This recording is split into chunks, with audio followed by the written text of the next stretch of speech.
During the Song dynasty, new types of rice and new methods of cultivating rice were adopted from Vietnam. The Song Emperor Shenzhen sent official representatives to bring him back samples of rice from Vietnam when he learned that it was drought-resistant. Early ripening rice and drought-resistant rice were adopted from Champa, a Vietnamese kingdom then located near the Mekong River Delta, which is now Vietnam. By 1012, rice was introduced in the lower Yangtze and Huai River regions, not only because of Shenzhen, but also because of trading connections between Vietnam and southern China, specifically in the area south of the Yangtze River. Rice grew well in this area because the climate was warmer than the north and there was plenty of rain. New strains of rice included drought-resistant, early ripening, and for brewing purposes. Drought-resistant rice could not be grown in areas it couldn't grow before.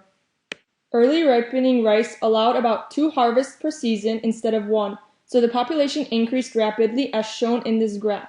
After the Song dynasty, the population just kept increasing, primarily due to this new strain of rice. Eventually, 60% of the Song's total population of 118,800,000 people moved to the south, where food was plenty thanks to the rice. One invention was the water wheel, invented in China.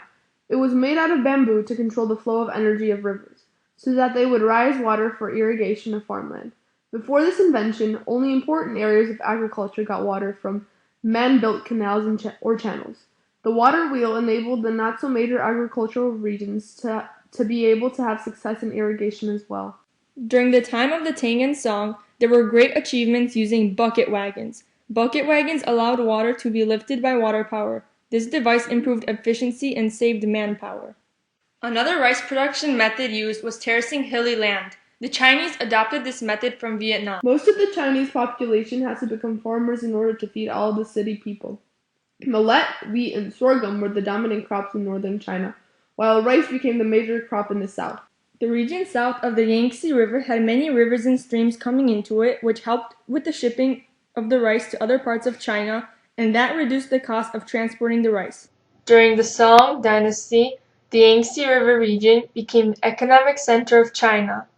The banana is believed to be first domesticated in the Kuk Valley of New Guinea in around 8000 BCE.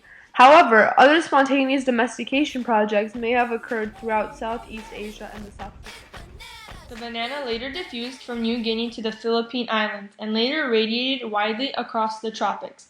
The origin of the banana is difficult to pinpoint because of its constant reintroduction to the environment of Southeast Asia. Within the first 2 millennia after domestication, the banana arrived in India, Indonesia, Australia, and Malaysia. The plantain has certainly reached the African continent between 500 BCE and 500 CE, although it is not known when. This map shows the actual and probable diffusion of the banana during Islamic times, meaning during the Arab agricultural revolution. There are 3 types of bananas. The Cavendish, which is the variety that you know from the shops. It's the stout variety that produces heavy bunches.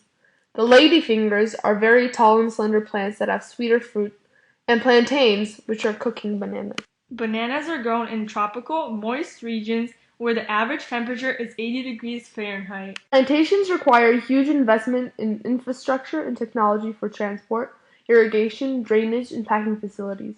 Banana growing is, in general, labor-intensive, involving clearing of jungle growth, propping of the plants to counter bending from the weight of the growing fruit, and irrigation in some regions. Intensive use of pesticides involves covering banana bunches with polyethylene bags to protect them from the wind, insects, or birds. This technique also maintains optimum temperatures needed for the bananas to grow. What you need to grow bananas. Number 1, a tropical or warm subtropical climate. 2, a lot of water to grow bananas. 3, very rich soil. And 4, room. The introduction of the banana in about 400 CE encouraged a fresh migratory surge in Africa.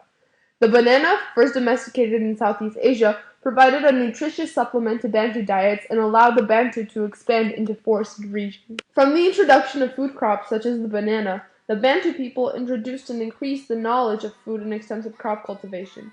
Earlier on, the inhabitants of East Africa were food gatherers, but with iron smelting and its results, food production seriously fell.